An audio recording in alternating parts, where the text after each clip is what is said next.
Déjà vendredi, ouvre grand tes oreilles et écoute l'histoire de Plume de Zèbre. La reine des crêpes.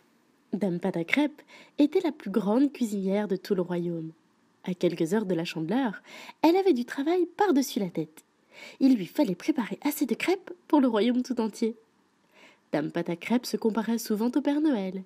Elle disait toujours: faire des crêpes pour tout le monde dans un temps record, c'est comme distribuer des cadeaux en une seule nuit. Il faut être né pour ça. Dans sa cuisine, Dame Pâte à crêpes chantait tout en choisissant avec soin ses ingrédients. De beaux gros œufs bien frais, de la farine aussi fine que le plus doux des sables, et du lait bien sûr. Pour que ses crêpes soient les meilleures des meilleures, Dame Pâte à crêpes avait un ingrédient dont elle n'avait jamais voulu révéler l'existence. Elle se dirigeait justement vers son pot secret, et lorsqu'elle l'ouvrit, ce fut l'horreur. Il n'y avait plus rien. Pour la Chandeleur, elle ne pouvait pas s'en passer.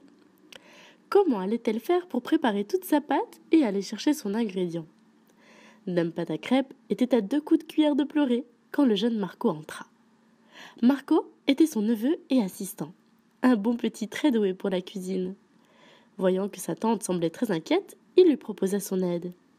Dame Pâte à crêpes eut une idée.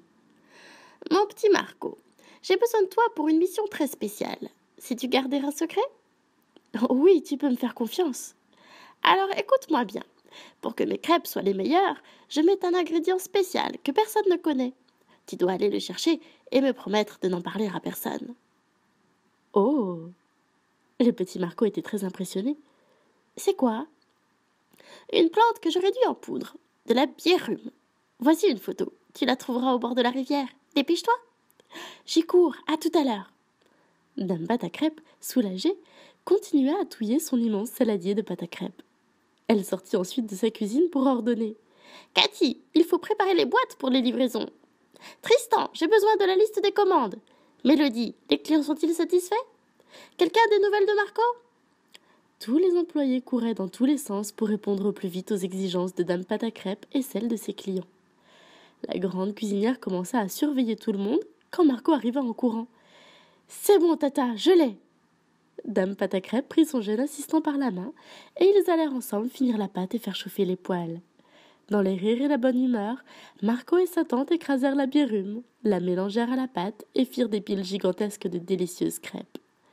Cathy et tous ses assistants virent remplir les boîtes et les livraisons se firent dans la journée même. Comme tous les ans, la Chandeleur fut une grande réussite.